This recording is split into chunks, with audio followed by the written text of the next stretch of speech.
بسم اللہ الرحمن الرحیم۔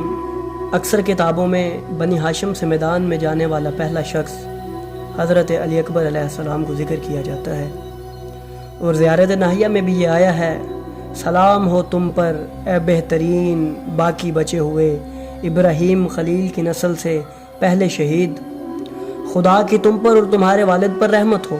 مقاتل الطالبین میں بھی آیا ہے، ابو طالب علیہ السلام کے فرزندوں میں سے سب سے پہلے کہ جو امام حسین علیہ السلام کی رکاب میں شہید ہوئے وہ ان کے بیٹے حضرت علی اکبر علیہ السلام تھے، جن کی کنیت ابو الحسن تھی اور ماں کا نام لیلہ بنت مسعود ثقفی تھا۔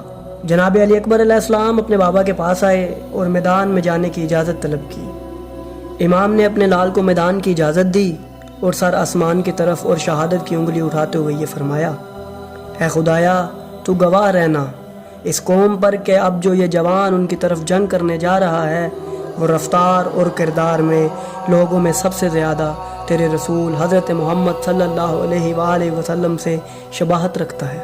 جب بھی ہم تیرے رسول صلی اللہ علیہ وآلہ وسلم کی زیارت کے مشتاق ہوتے تھے تو اس کے چہرے کی زیارت کرتے تھے۔ خدایا زمین کی برکتیں ان سے اٹھا لے اور ان کے درمیان جدائی اور اختلاف ڈال دے اور ان کو ایک دوسرے سے الگ الگ راستے پر چلا اور کوئی حکمران ان سے راضی نہ ہو۔ انہوں نے ہم کو دعوت دی تاکہ ہماری نصرت کریں، لیکن اب ہم سے دشمنی کرتے ہیں اور ہمیں قتل کرتے ہیں۔ امام نے ایک بار پھر عمر سعد کو مخاطب کیا اور فرمایا، اے پسر سعد تجھے کیا ہوا جو ایسا کرتا ہے؟ خدا تجھ پر کبھی اپنی برکت نازل نہ کرے اور تجھ سے رشتے کو توڑے، کسی کو تجھ پر مسلط کرے کہ وہ تجھے بستر پر گوشت فند کی طرح ذبح کرے، جو تو نے میری نسل قطع کی اور رسول اللہ کی قرابت اور رشتہ داری کا بھی لحاظ نہ کیا۔ اور پھر اس کے بعد جناب علی اکبر میدان میں آئے اور دشمنوں پر حملہ کیا۔ وہ جنگ کرتے ہوئے یہ رجز پڑھ رہے تھے، میں علی حسین ابن علی کا فرزند ہوں، کعبہ کی قسم ہم پیغمبر کے قریبی ہیں، خدا کی قسم اس ناپاک حرام زادے کو ہم پر حکومت نہیں کرنی چاہیے، میں اپنی اس تلوار سے اس قدر تم پر وار کروں گا کہ یہ تلوار ٹیڑھی ہو جائے۔ میں ہاشمی اور قریشی جوان ہوں اور اپنے باپ کی نصرت میں تلوار چلا رہا ہوں۔ پھر اس کے بعد جناب علی اکبر نے دشمنوں پر چند بار حملہ کیا۔ انہوں نے دشمن کے لشکر سے 120 سپاہیوں کو واصل جہنم کیا۔ اس عرصے میں آپ کے جسم پر بہت زخم لگے اور دوسری طرف پیاس کی شدت اور سخت گرمی نے ان کو تکلیف دی۔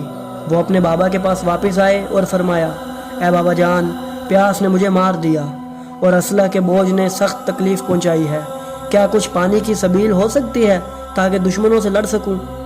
امام حسین علیہ السلام نے جب بیٹے سے یہ سنا تو بہت روئے اور فرمایا، اے میرے لال، تمہارے جد رسول اللہ اور دادا حیدر کرار کی قسم مجھ پر یہ بات بہت گراں ہے کہ تم ان سے مدد مانگو اور وہ مدد کو نہ آئے۔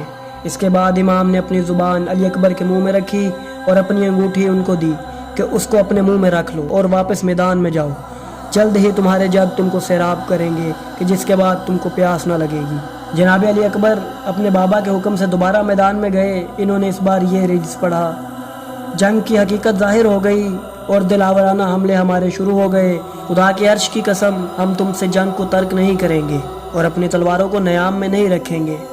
جناب علی اکبر نے اس قدر جنگ کی اور دشمنوں پر حملہ کیا کہ دشمن کے سپاہیوں کا بہت جانی نقصان ہوا کہ جس کی تعداد 200 تک جا پہنچی۔ دشمن ان کا سامنا کرنے سے خوف کھا کر بھاگنے لگے۔ اسی اثنا میں منقذ بن مرہ عبدی نے کہا، تمام عربوں کے گناہ کا بوجھ مجھ پر ہو اگر میں اس کو اس بار زندہ جانے دوں، اگر اس نے اس بار ایسا حملہ کیا تو میں اس کے باپ کو سوگوار کر دوں گا۔ علی اکبر نے دوبارہ دشمنوں پر حملہ کیا۔ اس لعین نے موقع سے فائدہ لیتے ہوئے نیزے کا وار کیا۔ بعض نے کہا ہے کہ سر پر تلوار کا وار کیا جس کے لگنے سے زین سے زمین پر گرے۔ جب لومڑی صفت کوفیوں نے دیکھا کہ شیر خدا کا فرزند زمین پر گرا ہے تو ہر سمت سے ان پر حملہ کیا۔ اس قدر جناب علی اکبر کے جسم پر تلواروں کے وار کیے گئے کہ ان کا جسم ٹکڑے ٹکڑے ہو گیا۔ علی اکبر نے بابا کو آواز دی۔ امام تیزی سے اپنے لال کے سرانے آئے۔ جناب علی اکبر نے بابا سے کہا، اے بابا، یہ میرے جد رسول اللہ ہیں کہ جو مجھے پانی سے سیراب کر رہے ہیں جس کے بعد کوئی پیاس نہیں لگے گی۔ وہ آپ سے بھی یہ کہتے ہیں کہ آپ بھی آنے میں جلدی کریں، یہ جام کوثر آپ کے لیے بھی تیار کیا ہوا ہے کہ جو کچھ دیر بعد آپ اسے نوش فرمائیں گے۔ امام حسین علیہ السلام نے جب اپنے لال کو خون میں تر دیکھا اور روتے ہوئے فریاد کی، فرمایا، اے میرے لال، خدا ان کو قتل کرے جنہوں نے تجھے قتل کیا۔ کس قدر خدا کی نافرمانی اور سرکشی کی اور کس دلیری سے رسول اللہ کی حرمت پامال کی۔ اے بیٹا تیرے بعد دنیا پر خاک ہے۔ پھر اس کے بعد امام حسین علیہ السلام اپنے فرزند کی لاش کو خیام کی طرف لے آئے۔ اس وقت آپ کی آنکھوں سے آنسو جاری تھے۔ جب حضرت سکینہ سلام اللہ علیہ نے اپنے بابا کی یہ حالت دیکھی کہ ان کی آنکھوں سے آنسو جاری ہیں، عرض کیا ہے بابا جان آپ کی حالت ایسی کیوں ہو گئی ہے؟ ایسا معلوم ہوتا ہے کہ جیسے آپ کی روح پرواز کرنے لگ گئی ہو۔ آپ یہ بتائیں کہ میرے بھیا علی اکبر کہاں ہیں؟ امام نے فرمایا اس قوم ستم پیشہ نے انہیں شہید کر دیا ہے، آپ کے بھائی مارے گئے ہیں۔ جب حضرت سکینہ نے یہ وحشتناک خبر سنی تو ایک آواز بلند کی۔ انہوں نے خیمے سے باہر آنا چاہا، حضرت امام حسین نے انہیں باہر نہ جانے دیا اور فرمایا اے سکینہ صبر سے کام لو۔ اس زخمی دل بی بی نے عرض کیا اے بابا جان میں کیسے صبر و تحمل سے کام لوں؟ میرے بھائی قتل ہو گئے ہیں، میرا بابا اکیلا رہ گیا ہے۔